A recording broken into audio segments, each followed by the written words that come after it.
하루 사망자가 15명이 나오네요. 이제 하루 사망자 15명이 나오고, 카트만두 사망자가 그 15명 중에서 8명이 나옵니다. 사망자가 좀 이제 심각해집니다. 안녕하십니까, 자TV 시청자 여러분, 카트만두에서 최일수 인사드립니다. 9월 14일 월요일 네팔 소식 전해드리는 시간 갖도록 하겠습니다. 제일 먼저 우선 코로나 브리핑 먼저 해드리고요. 그리고 두 가지 뉴스 전해드리도록 하겠습니다. 제일 먼저 9월 14일 월요일 24시간 동안 코로나 브리핑 해드리겠습니다. 총 확진자 수 1170명.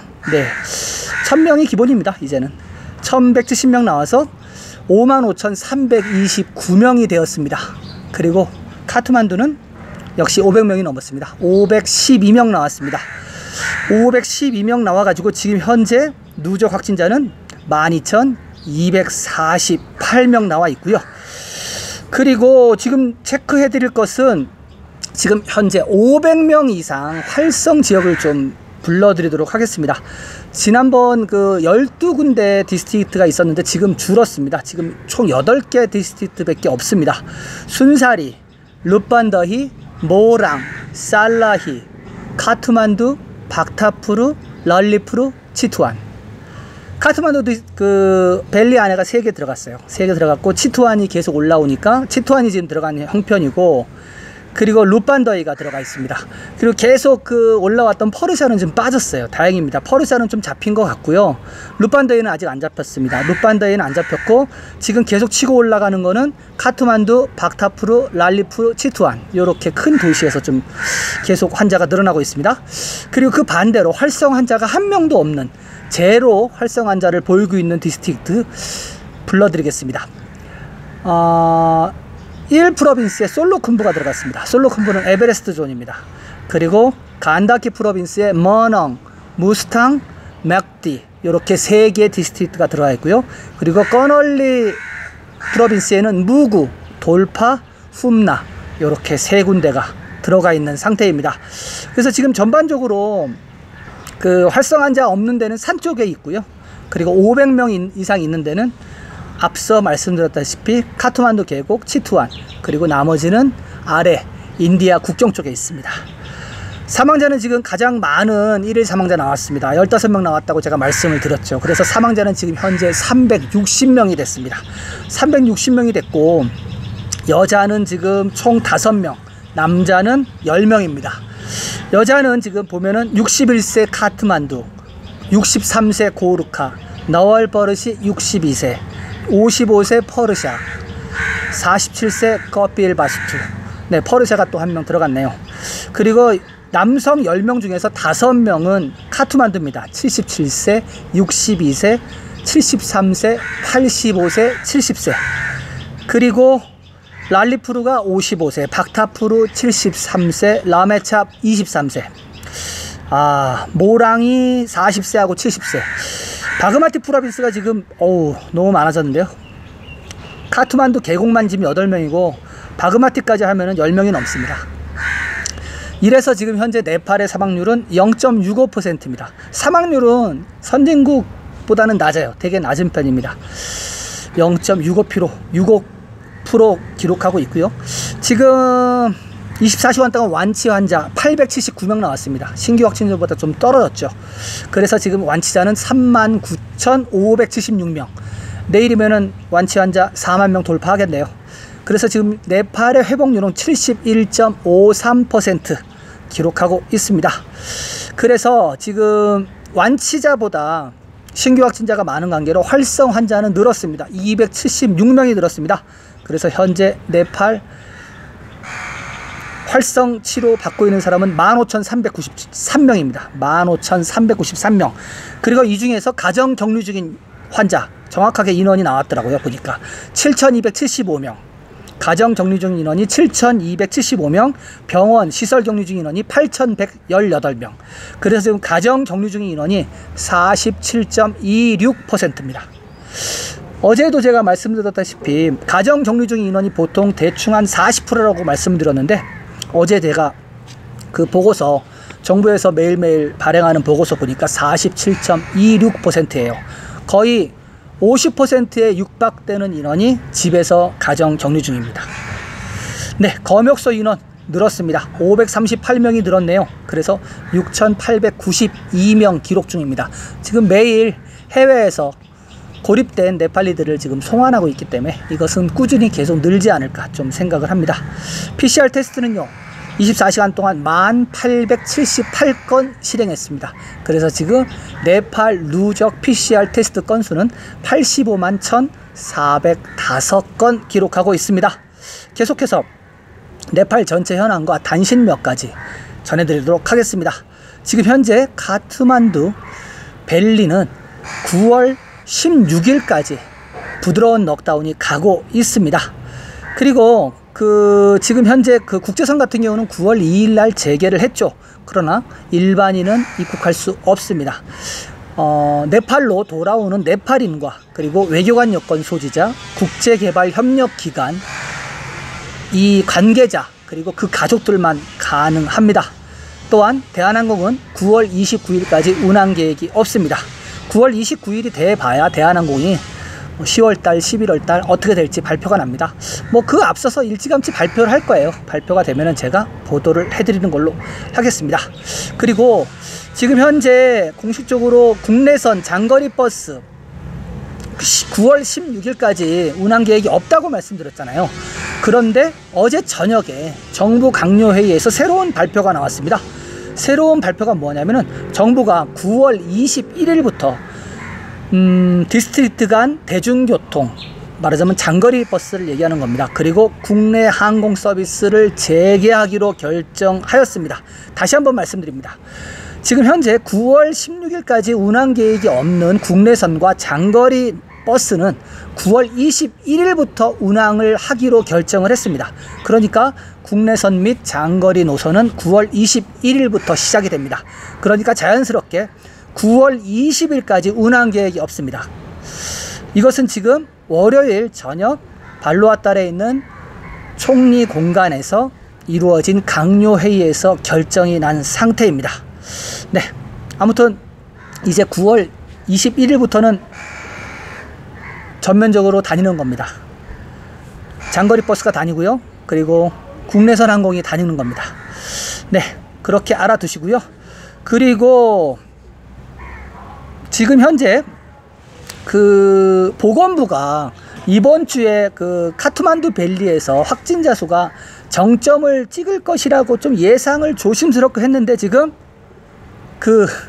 예상치를 지금 다시 예상을 못하겠다고 걷어들였습니다. 왜냐하면은 지금 부드러운 넉다운이 가고 있는 상태에서 지금 어떻게 될지 몰라요. 계속 더 갈 것 같습니다. 그래서 보건부에서 피크가 이번 주에 있을 거라고 미리 얘기를 했었는데 지금 그것을 이제 정부가 예상하기 어렵다고 그렇게 된 상태입니다. 그리고 지금 어저께 PCR 테스트 비용이 사설기관에서 2,000루피로 낮췄다고 말씀드렸잖아요. 정부도 그거 같이 하기로 했습니다. 그래서 지금 정부 대변인이 PCR 테스트 비용을 전에 4,400루피에서 2,000루피로 정부도 역시 낮췄습니다. 낮췄기 때문에 지금 현재 전국에 34개의 정부 연구소하고 그리고 13개의 PCR 테스트 연구소가 있습니다. 사립. 여기에서 모두 다 이제는 다 2,000루피로 가는 걸로 그렇게 생각하시면 되겠습니다. 네, 그리고 다음은 산사태 소식입니다. 죄송합니다. 갑자기 사례가 들렸네요. 바글룽에서 산사태가 나서 2명이 사망을 했다고 합니다. 그리고 퍼르밭 시스허루아에서 발생한 산사태로 3살 난 아이가 사망을 했다고 하네요. 그리고 어저께 전해드린 신두팔 쪽 굼탕 지역 사망자 계속 늘어나고 있습니다. 사망자가 지금 어제 제가 파악한 걸로 사망자 14명 나왔고요. 그리고 실종 상태 17명 지금 계속 수색 중입니다. 근데 지금 토사가 완전히 덮었습니다. 사진으로도 어저께 보여드렸지만은 덮어가지고 잔해를 갖다가 다 해치고 하는데 지금 시간이 좀 걸릴 것으로 생각을 합니다. 네, 그리고 다음 단신입니다. 전에 코로나 보험 소식 한번 전해드렸죠. 그래서 코로나 확진이 뜨면은 10만 루피 1락을 주는 보험이 있다고 했는데, 거기에서 민간 실험실에서 나온 그 뭐죠? 확진 서류는 인정을 안 한다고 했었는데, 보험위원회에서 그때 항의가 많이 들어갔잖아요. 거기에 대한 소식입니다. 개인 실험실의 테스트 보고서도 이제 코로나 보험 청구 지불에 유효합니다. 이전에는 네팔 정부 사나 보건부에서 테스트한 보고서만 사용할 수 있었습니다. 그러나 전면적인 비판이 나온 끝에 보험의원회는 기준을 수정하고 네팔 정부 보건부에서 코비드-19 검사를 위해 나열된 모든 민간 또는 정부 연구소의 보고서가 모두 유효하도록 준비했다고 합니다. 네, 이제 민간 실험실 거 다 유효합니다. 그래서 일단은 그 확진 진단서가 들어가면은 바로 즉시 25,000 루피를 준다고 합니다. 그리고 그 후에 치료 과정에서 75,000 루피를 더 지급한다고 하네요. 그래서 아무튼 코로나에 걸리게 되면은 1락 10만 루피를 줍니다. 그래서 제가 이거를 보면서 그 네팔에 지금 한인들이 이제 많지 않잖아요. 한 150분에서 한 200분 정도 있는 것 같은데, 제 생각으로 그러면은 여기 네팔에 있는 한인 분들도 사실 그 한인 분들이 만약에 병원을 가게 되면은 네팔인보다 더 비싸게 내요. 왜냐하면은 외국인은 좀 그 의료 수가가 다릅니다. 네팔에서 약간 차등을 둬서 하거든요. 그래서 사실 이 코로나 보험 같은 경우도 한국 분들도 필요합니다. 이 카트만두에 사시고 뭐 포카라에 사시는 분들도 코로나 보험이 필요한데, 사실 다 개인적으로 가입을 하셨을 거예요. 그러나 뭐 저도 아직 가입을 안 했고, 그래서 이러한 그 어떤 그 위험이 있을 때는 그 대사관이라든지 아니면 뭐 한인회라든지 이런 데서 좀 그 단체로 가입하는 방법이 있지 않을까, 그런 좀 생각을 해봤습니다. 뭐 단체로 가입하면은 뭐 비용이 더 싸지지 않나요? 아무튼 뭐 제가 보험을 잘 모르니까, 아무튼 그 전반적인 네팔 현황과 단신 요렇게 전해드리고요. 두 번째 소식으로 넘어가도록 하겠습니다. 두 번째 좀 좋은 소식입니다. 부산국제영화제 본선에 네팔 거울 속의 나비라는 영화가 진출했다는 소식입니다. 네, 전해드리도록 하겠습니다. 수짓 비다리 감독의 영화 어이나 잘고 부딸리가 한국 부산국제영화제에 진출했습니다. 이 영화는 부산국제영화제 뉴 커런트 섹션에 선정됐다고 합니다. 감독의 첫 번째 그리고 두 번째 영화만 선정되는 뉴 커런트 섹션은 최종 수상작 두 편에게는 미화 3만 달러의 상금이 주어진다고 합니다. 또한 어이나 잘고 부딸리는 부산 본선 경쟁에 선정된 최초의 네팔 영화가 되었습니다. 코비드-19 확산으로 가상 공간에서 열리는 이번 페스티벌은 올해 10월 21일부터 30일까지 진행됩니다. 이 영화는 도시에서 공부하길 원하는 산간마을 13세 소녀 비디아의 꿈을 다룬 영화입니다. 그러나 비디아가 꿈에 가까워질 때마다 어려움이 오고 그녀의 꿈은 산산조각이 납니다. 수직 감독은 비디아의 꿈을 거울 창문 안에 갇힌 인형과 비교해서 이야기를 풀어나갔다고 설명하였습니다. 네, 좋은 소식이네요. 일단은 뭐 부산국제영화제는 한국에서 하고 있는 거고요. 그리고 여기에 본선에 네팔 영화가 처음으로 진출했다, 이러는 소식입니다. 그 네팔어로 어이나 잘입니다. 어이나가 거울이에요. 어이나 잘, 그러면 잘 같은 경우는 창문인데, 여기에서 나오는 어이나 잘은 그 대문 옆에 또 옆에 창문이 살짝 이렇게 붙어 있거든요. 그 네팔 같은 경우는 집 들어가는 현관문이 굉장히 큽니다. 그래서 중앙문이 있고 옆에는 창문으로 이렇게 하는데, 거기다가 그 이렇게 비치면은 보이는 그런 완전한 거울은 아니에요. 근데 약간 반영이 되는 그런 창이 있습니다. 그래서 그걸 이제 어이나 잘이라고 하는데, 어이나 잘 안에 있는 부딸리가 나비입니다. 그래서 어이나 잘 그 창 안에, 거울처럼 비치는 그 창 안에 갇힌 나비, 이러한 뜻입니다. 아무튼 네팔 영화가 진출을 했으니까 본선에도 좀 선정을 돼서 3만 루피 좀 받았으면 좋겠네요. 3만 루피면 어딥니까? 굉장히 큰 돈입니다. 좀 받았으면 좋겠습니다. 네, 두 번째 그 네팔 영화의 부산 국제영화제 본선 진출 소식은 이렇게 하고요. 세 번째 소식으로 넘어가도록 하겠습니다. 어저께 신두팔 쪽에서 일어난 그 산사태 소식을 전해드렸는데요. 그 후속 보도 겸사겸사해서 좀 제가 선정을 해봤습니다. 제목은 신두팔 쪽에서 3개월 동안 25건의 산사태 발생이라는 건입니다. 전해드리도록 하겠습니다. 몬순이 시작된 후 3개월 동안 신두팔 쪽에서 모두 25건의 홍수와 산사태가 발생했습니다. 지략자 너렌드라 라즈 커널씨에 따르면 올해 산사태로 피해를 입은 신두팔 쪽의 모든 장소는 2015년 지진 피해 지역에 속한다고 합니다. 토요일 산사태로 피해를 입은 바라비세 굼탕 지역은 신두팔 쪽에서 가장 많은 강유량을 나타냈습니다. 네팔 지략자 회장이기도 한 커널씨는 2015년 대지진 때 굼탕에서 많은 크고 작은 산사태가 발생했다고 말했습니다.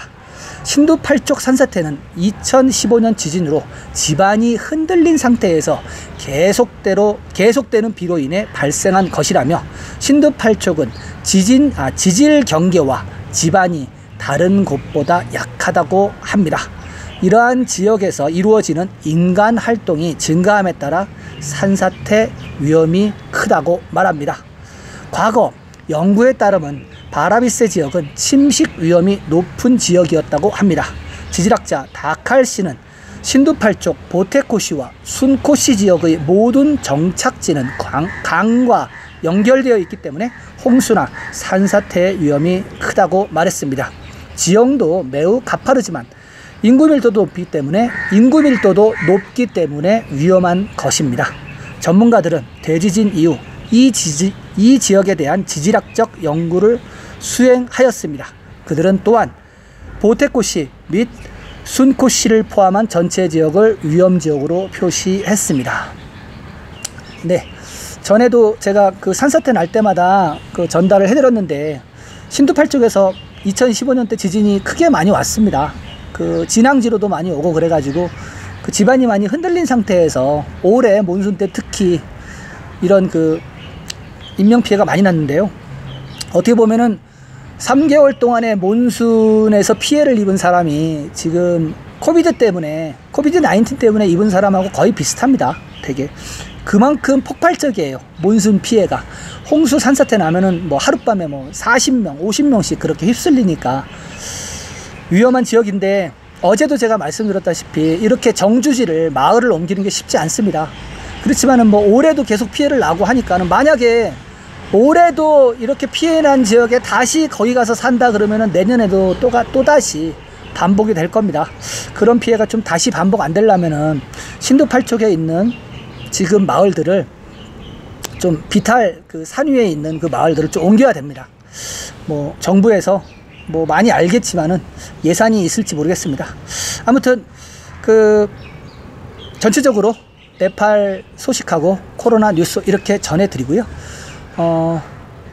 자TV에서는 매일매일 지금 카트만두에서 네팔 뉴스를 이렇게 보내드리고 있습니다. 계속해서 소식을 매일매일 받아보실 분은요, 구독 버튼 누르시고요. 구독 버튼 누르시고 나면 종 모양 알림 설정 나옵니다. 전체 알림 설정하시면은 자TV에서 보내드리는 모든 소식을 받아보실 수가 있습니다. 저는 내일도 새로운 소식을 찾아서 자TV 시청자 여러분들을 찾아뵐 것을 약속드립니다. 오늘도 시청해주신 여러분 모두 감사합니다.